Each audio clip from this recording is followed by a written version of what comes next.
Hello दोस्तों, स्वागत है आपका हमारे यूट्यूब चैनल पे। जैसा कि कल हमने जो वीडियो अपलोड की थी इसकी जो हरिजन गाथा की जो सेकंड वीडियो थी, उसमें हमने वहाँ तक पढ़ा था कि जहाँ तक क्या था कि एक विशाल जो चिता जली हुई थी जिसमें इंसानों को झोंक दिया गया था, जिंदा हरिजन हरिजन लोगों को।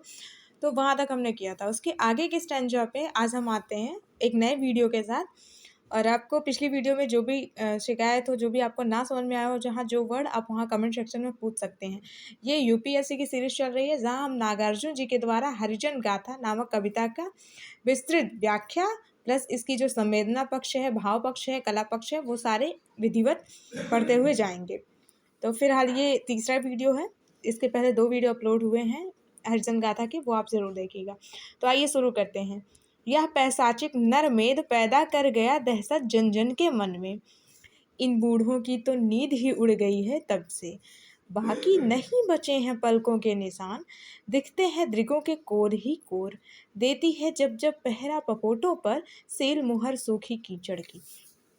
प्रस्तुत पंक्तियों को पढ़कर लग रहा है कि इसमें जो कवि नागार्जुन जी हैं, उन्होंने वो जो बताया था कि एक चिता कुंड तैयार की गई थी, उसमें इंसानों को जो 13 हरिजन जो मनुष्य थे उनको कैसे झोंक दिया गया था जिंदा, और किसके द्वारा झोंका गया था? जो ऊंचे कुल के लोग थे, जो अपने आप को तथाकथित जो ऊंची जाति के लोग बनते हैं, उन्होंने क्या किया था कि हरिजन लोगों को आग में जिंदा झोंक दिया था। तो उसी के आगे की जो पंक्तियां वो कवि कह रहे हैं कि यह पैशाचिक नरमेध, जो पैशाचिक नरमेध हुआ था, जिसमें नरमेध जैसे लोग यज्ञ करते हैं ना, तो यज्ञ में जैसे हवन की आहुति देते हैं, वैसे ये यज्ञ कैसा था? नर की आहुति दी गई थी। ये जो पैशाचिक मेध था, ये जो पैशाचिक यज्ञ किया गया था, उसमें किसकी आहुति हुई थी? नर की, अर्थात इंसानों को जिंदा जलाया गया था। पैदा कर गया है दहशत जन जन के मन में। और जब से ये मनुष्य को जिंदा जला दिया गया, आग में झोंक दिया गया हरिजन लोगों को, तब से ये हर एक मनुष्य के मन में, उसके हृदय में ये दहशत पैदा कर गया है। ये दहशत उसके अंदर आ गई, ये डर आ गया है उन लोगों के मन में कि अब हम लोगों का क्या होगा, अब हमारे बाल बच्चों का क्या होगा, क्या हम लोगों को भी ऐसे ही जिंदा जला दिया जाएगा? क्या हमारे आने वाली पीढ़ियां अब कभी जीवित नहीं रह पाएंगी? ये जो दर्दनाक घटना हुई है, उस दर्दनाक घटना से क्या हुआ है कि इन सब के मन में भय उत्पन्न हो गया है। और क्या हुआ है कि इन बूढ़ों की तो नींद ही उड़ गई है तब से। और जो बूढ़े लोग हैं, जब से वो पैशाचिक नरमेध हुआ है ना, तब से इनके मन में इतना भय उत्पन्न हो गया है, इतना संताप हो गया है कि इन लोगों को डर के मारे, दहशत के मारे नींद ही नहीं आती है। इन लोगों की नींद उड़ गई है, नींद चैन सब छिन गया है। बाकी नहीं बचे हैं पलकों के निशान। कुछ बूढ़े ही तो अब बचे हैं हरिजन लोगों में, और तो कोई बचा ही नहीं। बाकी तो सबको जिंदा झोंक दिया गया। तो और इस दहशत को सहने वाला या इस दहशत को देखने वाले अब किसी की आंखें बची ही नहीं है, अर्थात कोई अब जिंदा बचा ही नहीं है। दिखते हैं दृगों के कोर ही कोर। अब तो बस क्या है कि लोगों की आंखों की सिर्फ कोर ही कोर दिख रहे हैं। अब तो लोगों की आंखों में सिर्फ डर ही डर दिख रहा है। देती है जब जब पहरा पपोटों पर सील मुहर सूखी कीचड़ की।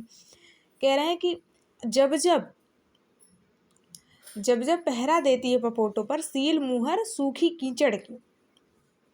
इसका मतलब है कि कवि कह रहा है कि जब जब इनके आसपास जो है, जो ऊंची बिरादरी के लोग हैं, जब भी पहरा देते हैं, जब भी वो फिर से ऐसा दुष्कांड करने की कोशिश करते हैं, तो क्या है कि सील मुहर सूखी कीचड़ की।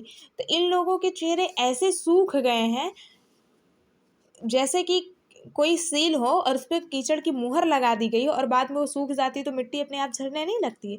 वैसे ही इन लोगों के चेहरे डर से एकदम सूख से गए हैं, पीले से पड़ गए हैं। ठीक है, आइए दूसरे स्टैंजा में चलते हैं कि उनमें से एक बोला दूसरे से।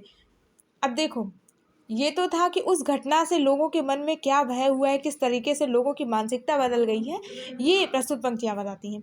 फिर आगे क्या होता है कि हमने बताया था ना कि इनकी बिरादरी में, हरिजन बिरादरी में 10 दिन पहले एक बच्चा हुआ था। तो अब फिर से इन लोगों के अंदर इतनी दहशत है, तो ये लोग अपनी दहशत, अपने डर से उस बच्चे की भविष्य के बारे में बड़ी चिंता कर रहे हैं कि जब हमारा ही भविष्य सुनहरा नहीं है, जब हमारा ही भविष्य संरक्षित नहीं है, तो उस बच्चे का क्या होगा। तो दो लोग बुजुर्ग आपस में बात कर रहे हैं, तो उनमें से एक बोलता है दूसरे से कि बच्चे की हथेलियों के निशान दिखलाएंगे गुरुजी से। एक बूढ़ा दूसरे बुजुर्ग से बोलते हैं कि ये जो बच्चे की हथेली है ना, उसको हम किसी गुरुजी से दिखलाएंगे, किसी गुरुजी को दिखा कर कहेंगे शायद इस बच्चे का भाग्य अलग हो, शायद इस बच्चे के भाग्य में कुछ और लिखा हो, हम लोग तो इसके भविष्य की चिंता ही कर रहे हैं, शायद इसके भविष्य में भविष्य उज्जवल ही हो, या फिर इसका भविष्य कालिक से ही पूता हुआ हो। तो इस बात से दोनों ही अनजान हैं। तो इस बात को जानने के लिए क्या है कि वे ज़रूर कुछ ना कुछ बतलाएंगे। तो कह रहे हैं कि अब हम इस बच्चे के भविष्य को देखने के लिए हम लोग क्या करें, हम लोग तो बड़ी चिंता में हैं। एक काम करते हैं, किसी गुरु जी को बुलाते हैं और उनको दिखलाएंगे इस बच्चे के हाथ, वे ज़रूर कुछ ना कुछ बतलाएंगे। गांव में क्या होता है कि जो गुरु जी होते हैं, महाराज होते हैं, ऐसी मान्यता है कि वो हथेली देख करके बच्चे का भविष्य बता देते हैं। उसी मान्यता को बरकरार रखते हुए यहाँ पे कवि ने बड़ी सुंदर व्याख्या करते हुए कहा है कि वो ज़रूर कुछ ना कुछ बतलाएंगे। तो उन दोनों बुजुर्ग के मन में हो रहा है कि अगर इसका हाथ गुरु जी को दिखाएंगे तो वो ज़रूर कुछ ना कुछ अच्छा बताएंगे, फिर बुरा बताएंगे, जो भी लिखा होगा इसके भाग्य में वो कुछ ना कुछ तो बताएंगे ही। इसकी किस्मत के बारे में, किस चीज़ के बारे में बताएंगे, इसकी किस्मत के बारे में कि आगे ये क्या करेगा, ये जिंदा भी रहेगा कि ऊंची बिरादरियों से के द्वारा मार दिया जाएगा, और जीवित रहेगा भी तो क्या इसके जीवन का कुछ लक्ष्य बन पाएगा। तो इन सब चीज़ों के बारे में कौन बताएगा, गुरु जी बताएंगे। देखा तो ससुरे के कान है कैसे लंबे। अब एक बुजुर्ग क्या कह रहा है कि देखो तो ससुरे के कान हैं कैसे लंबे। उस बच्चे को देख के कह रहे हैं कि अरे अरे देखो तो इस बच्चे का कान कितना लंबा है, आंखें हैं छोटी पर कितनी तेज हैं। ये बच्चा मासूम सा, इसकी आंखें देखो कितनी छोटी सी हैं, लेकिन उसमें एक अजीब सी रोशनी चमक रही है, उसमें कितना तेज है, कितना कैसी तेज रोशनी फूट रही है इसमें। कह रहे हैं कि इसको देख के लगता है कि ये कुछ ना कुछ विलक्षण बालक है। विलक्षण मतलब किसी न किसी प्रतिभा से तो संपन्न बालक है, क्योंकि इसकी आंखें भले ही छोटी हैं, उसमें एक अलग तरीके का तेज है, और उस तेज से इतनी रोशनी फूट रही है देखो इसमें। सिर हिलाकर और स्वर खींचकर बुद्धू ने कहा। तभी एक बुद्धू नाम का युवक रहता है, वो सिर हिला करके और थोड़ा ऊंची आवाज में अपने स्वर को, अपनी लंबी सी सांस लेते हुए कहता है, हाजी खदेरन, गुरु जी ही देखेंगे इसको।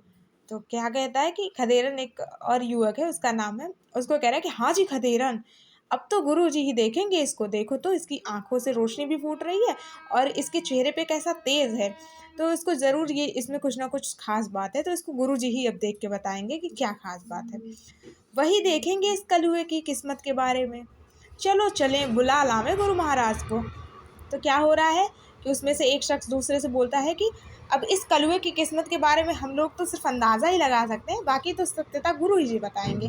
तो चलो अब चल के गुरु महाराज को हम लोग बुला लाते हैं इस बच्चे के भविष्य के बारे में जानने के लिए। तो क्या होता है कि पास खड़ी थी 10 साला छोकरी, दद्दू के हाथों से ले लिया शिशु को। तो जो बुजुर्ग है वो बच्चे को ले करके ये सारी बातें कर रहे हैं कि देखो इसके कान लंबे हैं, इसके चेहरे से कैसी आभा प्रकट हो रही है। तो वहीं पे एक 10 से 11 साल की एक लड़की रहती है, पास में उनके खड़ी रहती है। वो क्या करती है, दद्दू के हाथ से उस बच्चे को ले लेती है, संभल कर चली गई झोपड़ी के अंदर, और फिर आराम आराम से धीरे धीरे वो क्या करती है, झोपड़ी के अंदर बच्चे को लेकर चली जाती है।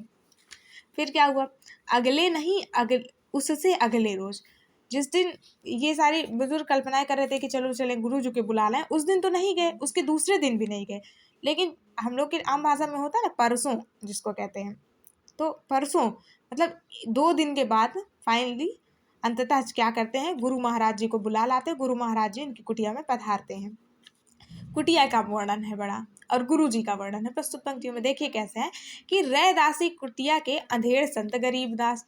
कह रहे हैं कि कुटिया कैसे, बिल्कुल रैदासी कुटिया है, अर्थात गरीब की कुटिया है कि, और अंधेड़ संत गरीब दास। और जो संत गरीब दास हैं, जो गुरु महाराज जी हैं, वो उनकी उम्र कैसी है, अधेड़ उम्र के हैं। यही 60-65 की उम्र जो होती है उसको अधेड़ उम्र कहते हैं।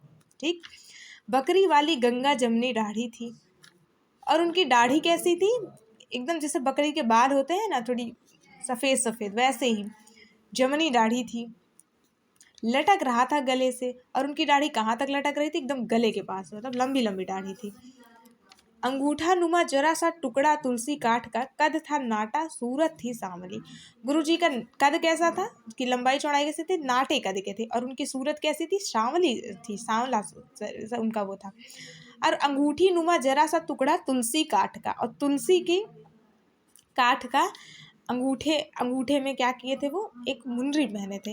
कपार पर बाईं तरफ घोड़े के खुर का निशान था, और उनका जो सर था उसके बाईं तरफ क्या था कि ऐसा लग रहा था कि ऐसा निशान था जैसे वो किसी घोड़े के खुर का निशान हो। ठीक है, वाकई में घोड़े खुर का निशान नहीं था, बल्कि कवि यहाँ पे कल्पना करते हुए कह रहे हैं कि वो जो निशान था उसकी तुलना किससे की है, घोड़े के खुर के समान था। चेहरा था गोल मटोल, आंखें थी घुच्ची, बदन कठमस्त था। और उनका चेहरा कैसा था, गोला मोला सा था, गोलू मोलू टाइप के थे गुरु महाराज जी।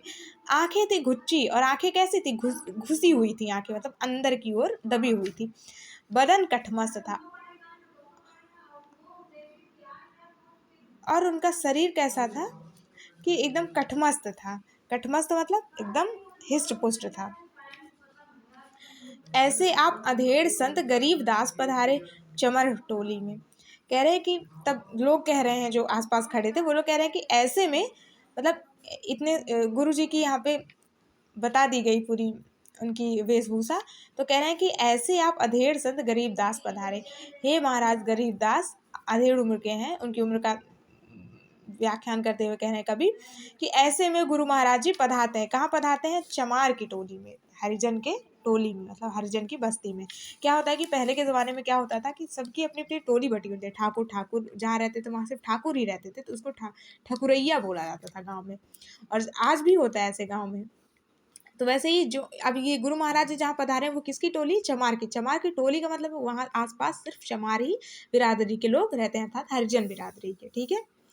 फिर क्या होता है कि अब गुरुजी उस बच्चे को देख रहे हैं। तो अब गुरुजी उस बच्चे के बारे में क्या कह रहे हैं, प्रस्तुत पंक्ति में बड़ा ही अच्छा वर्णन किया गया है, तो सुनते हैं क्या कह रहे हैं।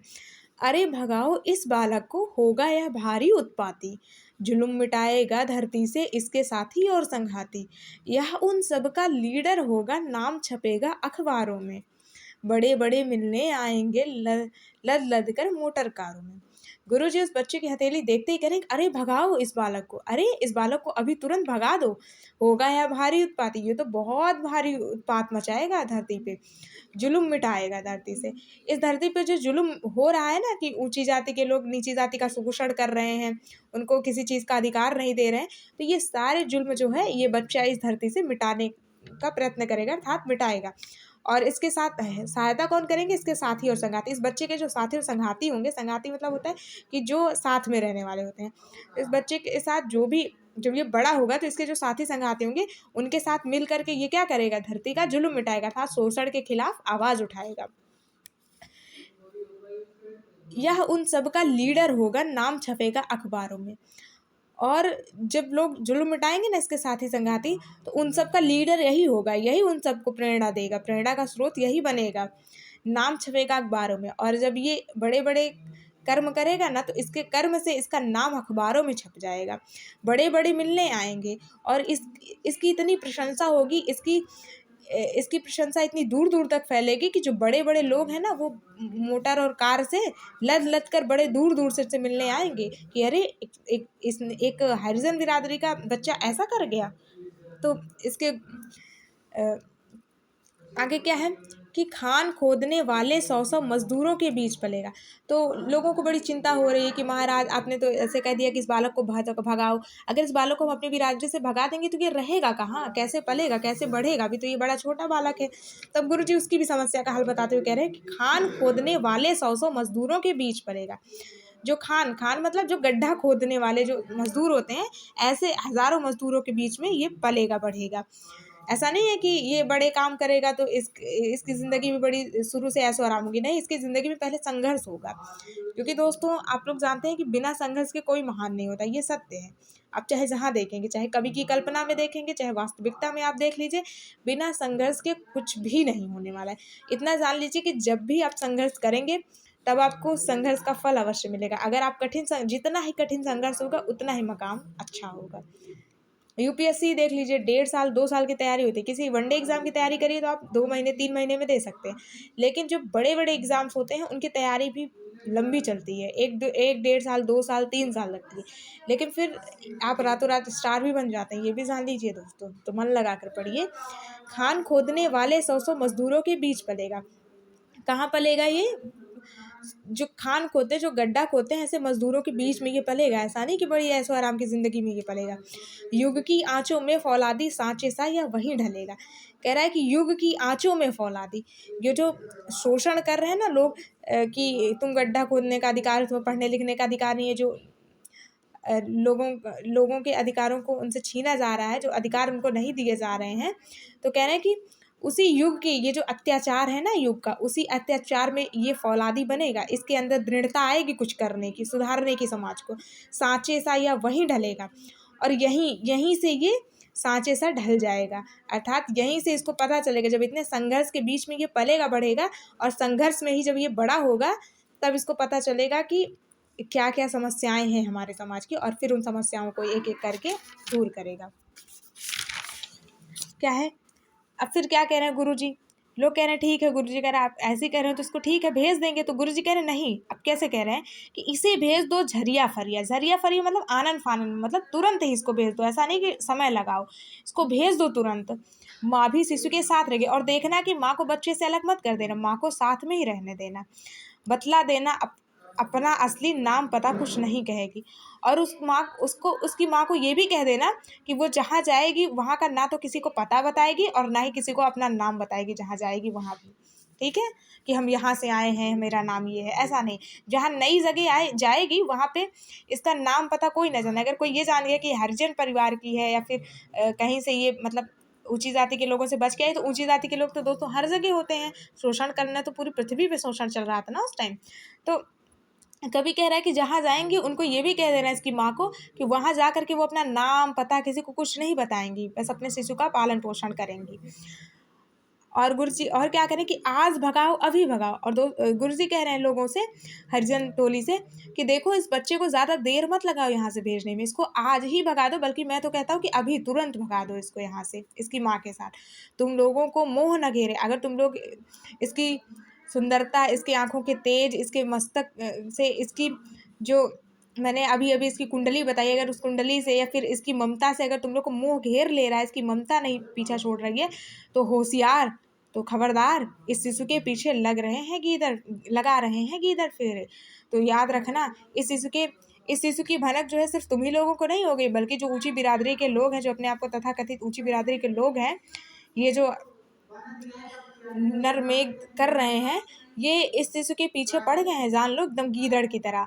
अगर आज नहीं भगाए, बल्कि अभी नहीं भगाए, इस शिशु को अपने से दूर ना किए, मोह में इसको अपने पास ही रखे, तो याद रखना इस शिशु का वही हाल करेंगे ये गीदड़ रूपी जो ऊंची बिरादरी के लोग हैं, जो अभी तक करते आए हैं।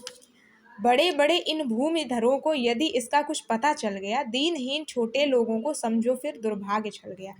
कह रहे कि जो बड़े बड़े जमींदार लोग हैं, यदि उनको कुछ भी पता चल गया कि ये शिशु आगे चल के ऐसा बनेगा या फिर हम लोगों के लिए तो काल बन जाएगा, तो याद रखना दीनहीन छोटे लोगों को समझो फिर दुर्भाग्य छल गया। तो याद रखना कि ये जो दीनहीन के लोग हैं, जो तुम लोगों के अंदर ये ज़रा सी आशा आई है कि हम लोगों का दुख एक ना एक दिन दूर होगा, एक ना एक दिन हम लोगों के शोषण का भी हर चीज़ का अधिकार मिलेगा, हम लोग के शोषण के खिलाफ कोई लड़ेगा, तो फिर समझो अगर अभी नहीं भगाया इस बच्चे को, तो ये बच्चा जब बड़ा ही नहीं पाएगा तो क्या तुम लोग को न्याय दिलाएगा। अगर इन जमींदारों को अगर कुछ पता चल गया, तो वो भी इसके साथ वही करेंगे, मार डालेंगे उसको। तो फिर समझ लो कि फिर दुर्भाग्य छा गया तुम लोगों की किस्मत पे, फिर से वही झेलना अपना। फिर क्या है कि जनबल धनबल सभी जुटेगा, हथियारों की कमी न होगी, लेकिन अपने लेखे इसको हर्ष न होगा, गमी न होगी। कह रहे हैं कि ऐसा नहीं है कि आज ये जमींदार ताकतवर हैं तो इसके समय पे वो चुपचाप बैठ जाएंगे जब ये शोषण के विरुद्ध लड़ेगा, ऐसा कुछ नहीं है। उस समय भी जनबल धनबल सभी जुटेगा, उस समय भी ना तो कोई धन से पीछे हटेगा इसको हराने में, ना ही ताकत से पीछे हटेगा, और हथियारों की तो कमी बिल्कुल नहीं होगी। एक से एक बढ़ के एक हथियार इसके सामने रखे जाएंगे, इसको मारने की कोशिश की जाएगी, लेकिन अपने लेखे इसको, लेकिन इसकी अपनी करनी में जो लिखा है ना, इसको ये करके रहेगा। ये शोषण के विरुद्ध जो शोषण के विरुद्ध लड़ाई है उसमें इसकी जीत निश्चित है, ये लड़ेगा और जीतेगा भी, हर्ष न होगा, गमी न होगी।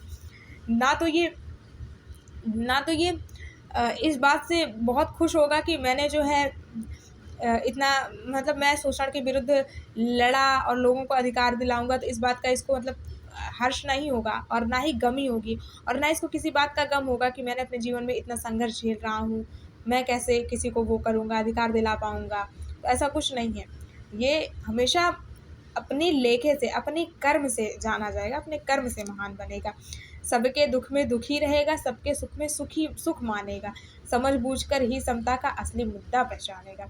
कह रहे हैं कि ये जो बच्चा है, गुरु महाराज जी कह रहे हैं, ये सबके, अगर सब दुख में है तो ये कभी खुशी नहीं मनाएगा, ये भी सबके दुख में दुखी रहेगा जब तक कि उनके दुख को दूर ना कर दे। और अगर सब सुख, पूरा समाज इसका सुख में होगा, पूरा संसार सुख में होगा, तो ये भी सुख मानेगा उस चीज़ को।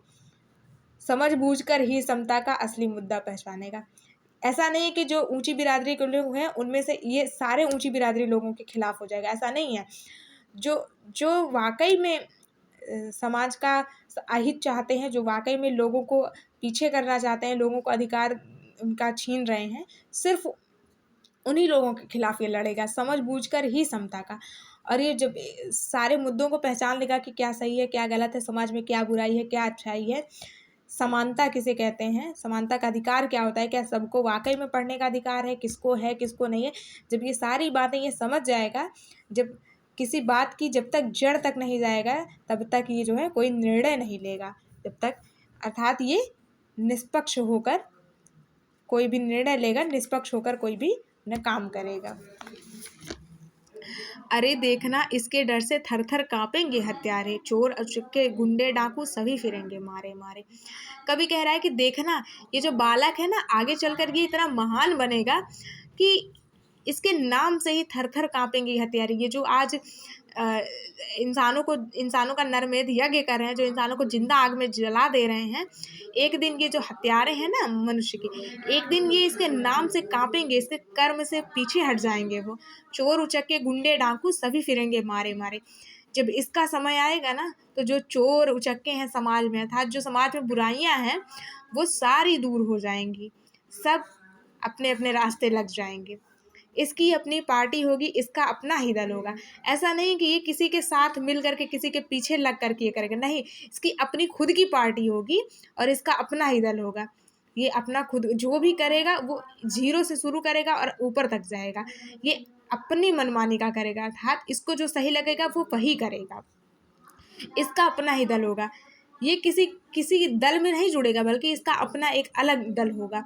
अजी देखना, इसके लेके जंगल में ही मंगल होगा। देखना, जब ये बड़ा होगा ना, तो इस ऐसा कर्म करेगा, इतना महान बनेगा, अपने अपने बिरादरी के लोगों को वो अधिकार दिलाएगा ना कि जंगल राज में भी मंगल होगा। अर्थात इतनी, जहाँ पे इतनी क्रूरता से इंसानों को मारा जा रहा है, वहाँ पे भी एक दिन मंगल गीत गाए जाएंगे, एक दिन खुशहाली छाएगी।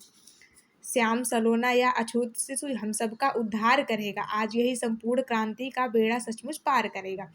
गुरु जी कह रहे हैं कि ये जो श्याम सा, सुंदर सा, सलोना सा बच्चा है ना, अछूत शिशु, जो जिसको ऊंची बिरादरी के लोग छूना भी नहीं पसंद करेंगे, जो हरिजन समाज में ये जो छोटा सा बच्चा हुआ है, हम सबका देख लेना, एक दिन यही उद्धार करेगा, यही एक दिन समाज से सारी बुराइयों को दूर करेगा, आज यही संपूर्ण क्रांति का बेड़ा सचमुच पार करेगा। देखना, ये जो क्रांति है ना शोषण के विरुद्ध, इस क्रांति को अपनी मंजिल तक यही पहुंचाएगा, यही हम सबकी नैया पार लगाएगा। हिंसा और अहिंसा दोनों बहनें इसको प्यार करेंगी, इसके आके आपस में वो कभी नहीं तकरार करेंगी। ऐसा नहीं कि ये सिर्फ मतलब हथियार कभी नहीं उठाएगा, ये भी हथियार उठाएगा, लेकिन ये प्रेम की भी भाषा जानेगा। समझ में आया? अर्थात ये हिंसा और अहिंसा दोनों के पक्ष में रहेगा। ये नहीं है कि ये सर्वदा हिंसा का ही साथ देगा, हिंसा से ही सब कुछ जीतने का प्रयत्न करेगा, हिंसा से ही शोषण के विरुद्ध लड़ेगा, ऐसा नहीं है। अहिंसा से भी लड़ेगा, अर्थात इन दोनों के बीच ये क्या बनाएगा, समता बना के चलेगा। इसके आगे आपस में कभी नहीं टकराएंगे, कभी भी इसके जीवन में इन दोनों की ऐसी समता होगी, जहाँ हिंसा का साथ लेना चाहिए वहाँ वो हिंसा का साथ लेगा, जहाँ अहिंसा से बात बन रही है वहाँ वो अहिंसा से करेगा, अर्थात जहाँ जिसकी ज़रूरत होगी वहाँ पे वो करेगा। कभी भी इसको इन दोनों में असमंजस नहीं होगा।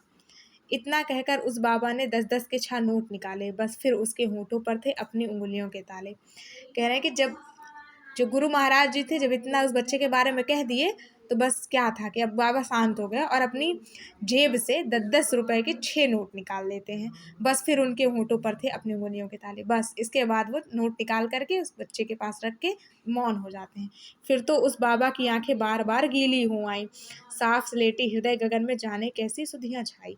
फिर क्या था कि वो जब बाबा थे, उनकी आंखें गीली हो गई, अर्थात वो भी रोने लगे, उनकी आंखें भी नम हो गई, उनका हृदय जो था वो एकदम गदगद हो गया इस बच्चे की हथेली, इस बच्चे का भविष्य देख करके, जाने कैसी शुद्धियाँ छाई। अब बाबा एकदम उस बच्चे के बड़े होने का इंतज़ार कर रहे हैं। अब उस बच्चे के भविष्य की चिंता उनको भी घेर ली है।